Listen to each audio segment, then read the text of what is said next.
can you guys take from yesterday's game? Yeah, it was a tough loss, but we're right back at it tonight. So you got to have kind of a short memory and focus on tonight. What's the biggest challenge Sidney Crosby presents? Yeah, they're good. They're good in their building at home.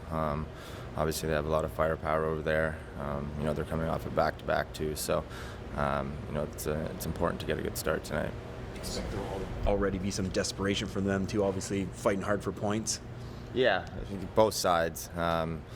Points are huge at this time of year. We let a point go last night, and they blew a lead in the third yesterday. So we got to have a good start tonight. We saw you wearing neck guard to practice, and I believe you wore it yesterday as well. Yeah. What was that like to get adjusted to? Yeah, it actually it wasn't too uncomfortable. So I'll probably keep wearing it. Are you trying different things, or is it just the one and it was like okay? Because like No, yeah, it was just there was a few. One was a shirt. Neck guard, but I don't wear a shirt, so this one was pretty comfy and it goes pretty high, and it gets a little hot at times, but I'll take it off on the bench, and I'll probably continue to use it. Yeah. Do you think we're going to see that more and more around the league moving forward as there's more choices? Probably slowly, yeah. Probably eventually, more companies will come out with different designs and maybe some customization at some point, but the one I have is not bad right now, and if there's new ones that come out, then I'll look at them. Mark Giordano's mentioned that as a dad, he felt it was important to wear it. Is there what inspired you, I guess? Yeah, I've always wore the cup-proof socks, the wrist guard. I cut my wrist last year, so it's always a scary thing. Whether you see guys get the wrists or ankles, so it's important to stay safe, and that's just another added protection. Why do you think the too many men penalties have been an issue for the group this early this season? I wish I had the answer. We got to just be more dialed in.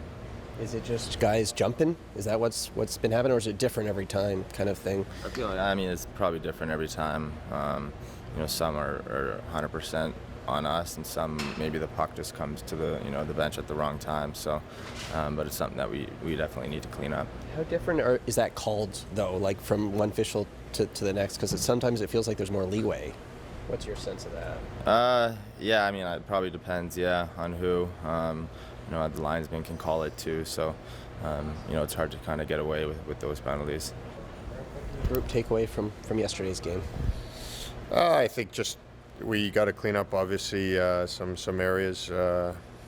Just be a lot cleaner in like details of the game, I think, and not give teams a chance to hang around and get back into games. I think for as many good things, we did a lot of good things. We controlled a lot of the play, but then just mistakes, mental mistakes are costing us.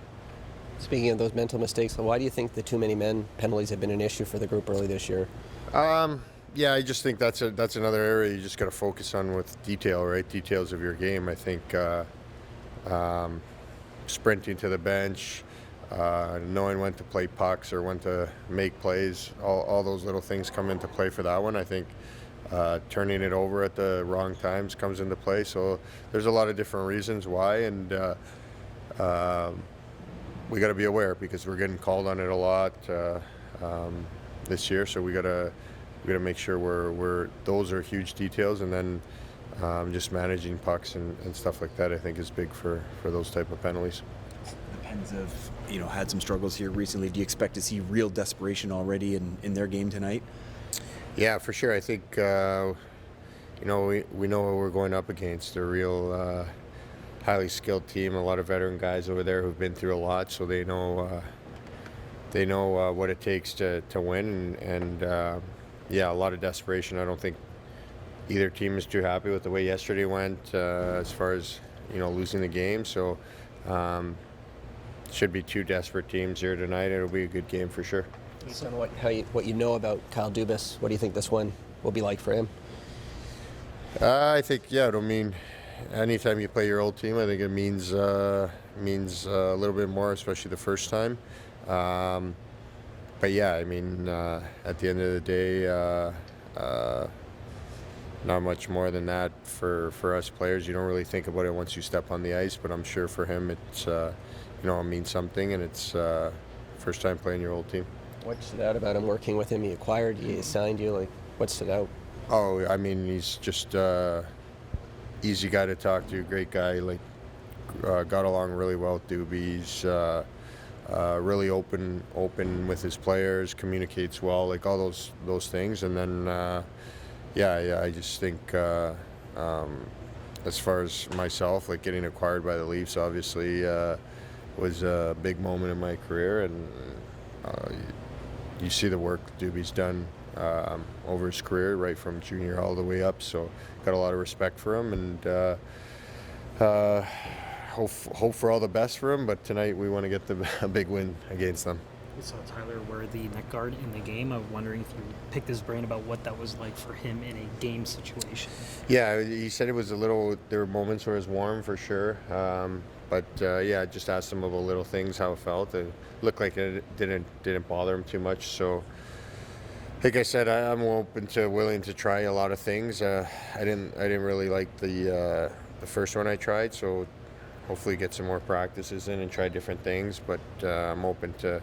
I think it's a good thing that guys are using them across the league, and more and more guys are starting to try different things. It's pretty impressive what you've been able to do as you've gotten older in the league. I'm curious your perspective on Crosby and what he's still doing. Man, yeah, it's pretty impressive. I think he's off to a great start, and I think I looked yesterday and saw that he had 13 or 14 goals. So, I think with Sid, we all know the work he puts in and the dedication he has to the game, but just that ability to be one of the best players, if not the best player in the game for this long, is something pretty special. Do you see him changing anything? As I don't know how much you have changed over the years to deal with, longevity. Do you see his game being any different in how you defend him or whatever? To be honest, I think he's kept it at a high level for his whole career. His ability to beat guys down low, spin off checks, but I think things like that I've noticed all along. But he's just like a special player. Those guys have the the anticipation or that other guys don't. They read the play so well, and that's why they always get into those good spots. So. Try to defend them hard, try to play them hard, but there's certain things you have to always be aware of certain guys, and he's obviously been number one for a long time. You've been around the game for a while. How often have you seen someone go post crossbar, posting out like what happened to William last night? Not a lot. I mean, on the bench we thought it went in because usually when it looks like that, it hit the bar in the back. But tough bounce for that not to go in. We thought we had it there, but I haven't seen that one in a long time, if ever. Give us a sense of what the bench was like when Reeves scored. Yeah, we were. It was a good moment. Nice shift, nice goal. Just happy for Revo. I mean, he's means a lot to our team. Plays a big role. Plays one of the harder roles in hockey. And for him to get rewarded for I thought that line played really well last night, and for them to get rewarded, I think it was a nice moment. Is that a role you think is still as significant as it was years ago, or does it have even special meaning because he is kind of a unicorn almost? I think it's still important. I think guys, like when you don't have that element on your team or in your lineup, I think other teams know that, and they can take advantage, or they play different. And I think when Revo's around, I think there's a lot of guys who are a lot quieter on the other side of the ice, and I think it's really important. I think that intimidation is still a big factor in our game for sure. Sheldon, you and Kyle Dubas go way back. I'm just curious, what's it feel like to coach against a Kyle Dubas team? It feels like any other game. I don't think you ever coach against a general manager, so it's not on my mind at all. How much have you guys been in touch since he left the Leafs? Yeah, a fair bit. Yeah. There's lots of history there and all of that. Just more sharing stuff about the kids more than anything, but that's really it. How would you describe what he's meant to your career? Well, huge, obviously.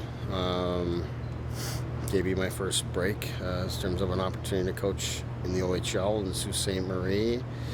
And I think we've both grown a lot working together.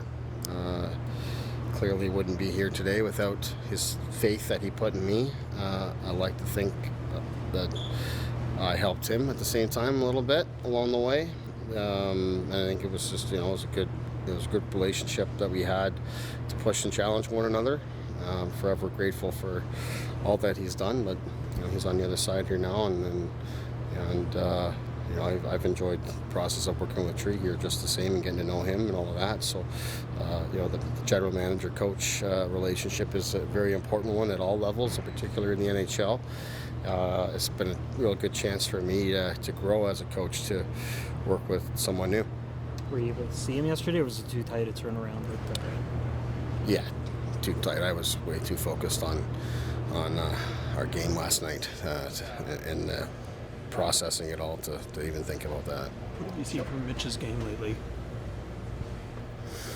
Just not executing it at the level that you'd expect from Mitch. At times he's had it. I thought after being challenged after the second period last night, that line and Mitch in particular, had a better third period, showed some positive signs, but no doubt Mitch hasn't found his groove here yet. Any lineup changes with the back-to-back here? Possibly. We got some game time stuff that we'll sort through here through the rest of the day and make a decision during warm-up. The Penguins probably aren't in a great mood either, coming off last night. What sort of challenge do you see on the other side against them tonight? Well, they're never easy to play against in this building. We've had some tough goes here, and we've felt their best in this building, and I think that's what we would expect here today. But not just because they're coming off last night, but just offensively, they've been really clicking along as good or better than anybody in the league. So if you're not ready to play defensively and you don't manage the puck well, they'll make you look bad. And, we know about their strength down the middle of the ice and the ability to move the puck from the blue line out, and they play a hard and direct, fast game. So, we're ready for a much different type of game than what we saw last night, and we're going to need a response, no doubt. 7 goals in 7 games for the third line. Is that enough runway to figure you've got a third line you can rely on long term? Well, I mean, it's early here yet. At times defensively, it's you see some of the challenges with it, and they've had to pull some pucks out of our net as they've gone through this process as well. But since we made that change, I think there's been a big shift in our team. I mean, if you were just focused on the time that we moved Domi into third line center, and you look at a lot of the stats, a lot of how we've played as a team since we made that switch, it's night and day, the difference that where our team is at. I think things have really kind of snapped into place since then, and sometimes the games or the results have been a little bit sloppy because of some mistakes like last night. We in a lot of ways dominated play in a lot of the game yesterday in terms of scoring chances and such, but made big mistakes that cost you. I think that's really been where our game has been, but the minutes and the play that we've gotten from the third line, I think, has really snapped some things into place for us very positively. So you want to continue with that. At the same time, you're trying to get all your lines rolling, and feel good about the Tavares group with how they've gone, and Kemp, Gregor Reeves were really good last night. Obviously, we didn't have all 4 going though, so that was a challenge for us, and we're looking to try to make that happen, to have more continuity and fluidity throughout our lineup without disruption. Can you pinpoint a reason why the Matthews line isn't generating as many shots as maybe they had in the past? Well, they're not making plays. Plays are just dying on their sticks, so I think that's a big part of it. However, we're 1 game removed from them carrying us offensively against Minnesota in Sweden. So they scored 2 5-on-5 goals. They were our best line in that game. So I have to be mindful of that and not just overreact to a game such as last night, though it certainly has my attention because it's happening more than I'd like and not positive enough. But when challenged before they've responded, I thought Austin actually had a really strong game, especially early. That he was really skating and flying through the middle of the ice. I didn't think he had enough support. What's the key for Nyes if he's in that spot? Just he's got it's a tough situation for a young guy. Like he's, there's he's trying to learn the league and he's trying to get the puck to good players. So a lot can get in your head. So it's really just simplify, work, compete, be physical, get the puck on and off your stick quickly, whether that's a quick pass or a quick shot, move it really quickly. And then there's other challenges, right? I mean, as good a season as Willie's have and as good as the Tavares line has been, we've yet to play against a team that doesn't give the hardest matchups to the Matthews line. So Matthews line and whoever's playing with Matthews is going to have the hardest matchup every night, and it hasn't been a shift yet. And just times when Willie's really rolling and I go into the game, I wonder if the other team's going to match against Willie tonight. No, Willie gets easier matchup, and certainly Will's capitalize on that. But for a guy like Nyes, it makes it even harder for him. So he's got to really focus on that. But at the same time, there's a tremendous opportunity to play with good players. You just got to really get it rolling, and I think. As I challenged them after our Detroit game in Sweden, they were really good against Minnesota. I'd be looking for more of the same.